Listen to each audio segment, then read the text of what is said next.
Kafka, The Metamorphosis Part 6. He had set to work with splendid order. In less than no time, from being a junior clerk, he had been promoted to the position of traveler, with all the benefits of such a post, and his successes were suddenly transformed into hard cash, which could be spread on the table before the surprised and delighted eyes of his family. Those were happy times. They had never since recovered such a sense of delight, though Gregor now earned enough to feed the whole Samsa family. Everyone had grown accustomed to it, his family as much as himself. They took the money gratefully, he gave it willingly, but the act was accompanied by no remarkable effusiveness. Only his sister had remained particularly affectionate toward Gregor, and it was his secret plan to have her enter the conservatory next year regardless of the considerable cost of such an enterprise, which he would try to meet in some way, for, unlike him, Greta was very fond of music and wished to take up the study of the violin. This matter of the conservatory recurred often in the brief conversations between Gregor and his sister. Whenever Gregor had a few days to spend with his family, they hardly ever spoke of it except as a dream impossible to realize.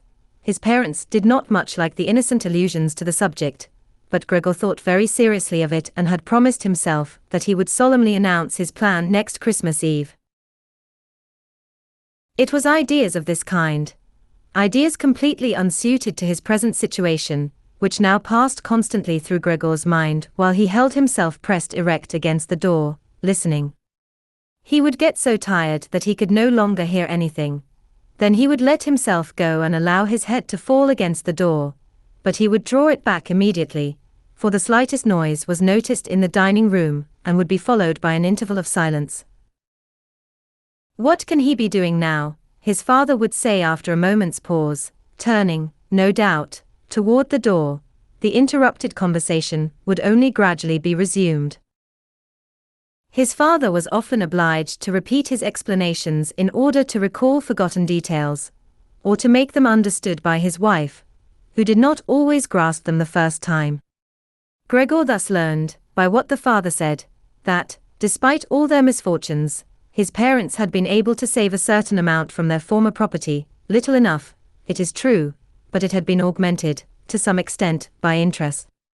Also, they had not spent all the money that Gregor, keeping only a few shillings for himself, had handed over to his family each week, enabling them to gather together a little capital. Behind his door, Gregor nodded his head in approval. He was so happy at this unexpected foresight and thrift. Doubtless, with these savings his father could have more rapidly paid off the debt he had contracted to Gregor's employer, which would have brought nearer the date of Gregor's release. But under the circumstances, it was much better that his father had acted as he had. Unfortunately, this money was not quite sufficient to enable the family to live on its interest. It would last a year, perhaps two, but no more. It was a sum which must not be touched, which must be kept for a case of urgent necessity. As for money on which to live, that would have to be earned. Now, despite his good health, the father was nevertheless an old man who had ceased to work 5 years before and who could not be expected to entertain any foolish hopes of getting employment. During these 5 years of retirement, his first holiday, in a life entirely devoted to work and unsuccess, he had become very fat, and moved with great difficulty. And the old mother would not be able to earn much, suffering as she did from asthma, for even now it was an effort for her to get about the house. She passed a good deal of her time each day lying on the sofa, panting and wheezing under the open window. Anne was the breadwinner to be the sister, who was still but a child, 17 years old, so suited to the life she had led till then, nicely dressed, getting plenty of sleep, helping in the house, taking part in a few harmless little entertainments, and playing her violin.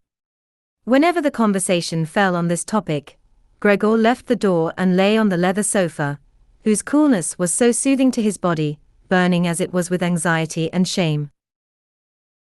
Often he just lay there all night, sleepless, and hearing no sound for hours on end save the creak of the leather as he turned.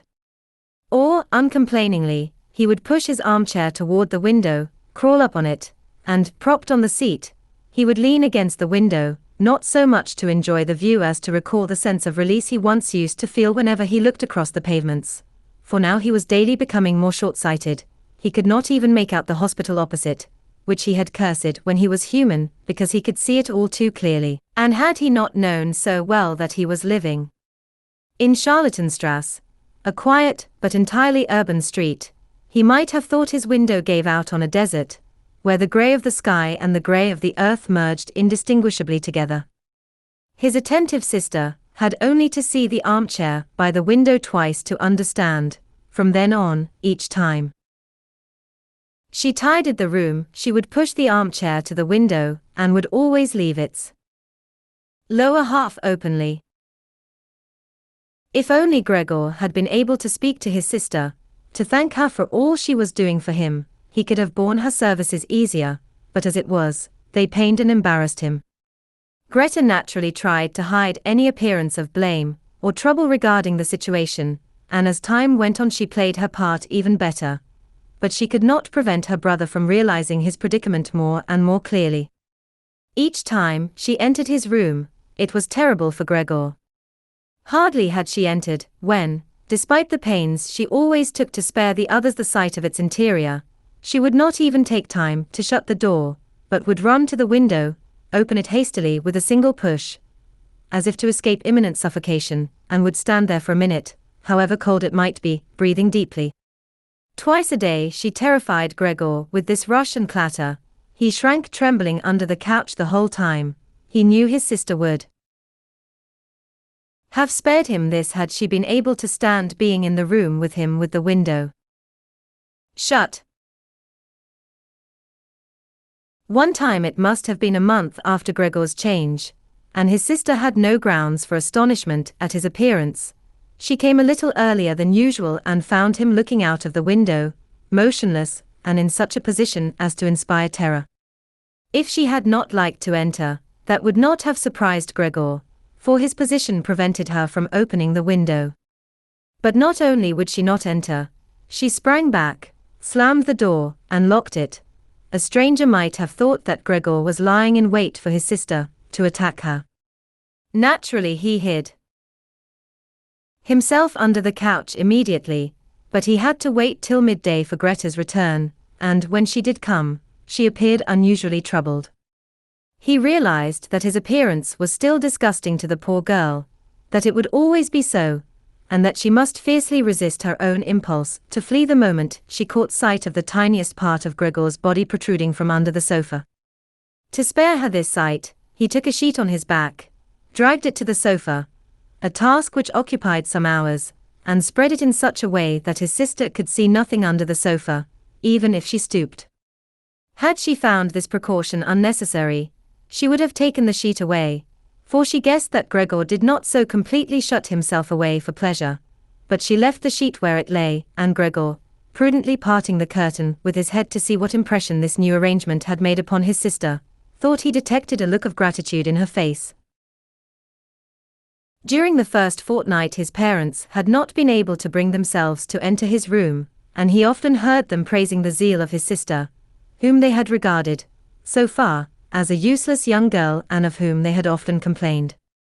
But now, both his father and mother would wait quite frequently outside Gregor's door while his sister was tidying the room, and scarcely had she come out again, before they would make her tell them in detail exactly how she had found the room, what Gregor had eaten, and in detail, what he was doing at that moment. They would ask her, too, if there were the slightest signs of improvement. His mother seemed impatient to see Gregor, but the father and sister restrained her with argument, to which she listened very attentively, and with which she wholly agreed. Later, however, they had to use force, and when his mother began to cry, "Let me go to Gregor. My poor boy. Don't you understand that I must see him?" Gregor thought that perhaps it would be as well if his mother did come in, not every day, of course, but perhaps once a week. She would understand things better than his sister, who was but a child, for all her courage, and had perhaps taken on such a difficult task out of childish lightheartedness. Gregor's desire to see his mother was soon realized. Gregor avoided showing himself at the window during the day, out of consideration to his parents, but his restricted walks around the floor did not fully compensate him for this self-denial, nor could he bear to lie still for long, even during the night. He took no more pleasure in eating, and it soon became his habit to distract himself by walking around the room, back and forth along the walls, and across the ceiling, on which he would hang. It was quite a different matter from walking across the floor. His breathing became freer, a light, swinging motion went through his body, and he felt so elated that now and then, to his own surprise, he would let himself go and fall to the floor. But by now, knowing better how to manage his body, he succeeded in rendering these falls harmless. His sister soon noticed his new pastime, for he left sticky marks here and there in his track, and Greta took it into her head to help him in his walks by removing all the furniture likely to be a hindrance, particularly the chest and the desk. Unfortunately, she was not strong enough to manage this on her own and dared not ask the help of her father. As for the maid, she certainly would have refused, for if this 16-year-old child had worked bravely since the former cook had left, it was on condition that she could stay continually barricaded in the kitchen, whose doors she would only open on special demand. So there was nothing else for it. Greta would have to enlist the mother's help one day when the father was away.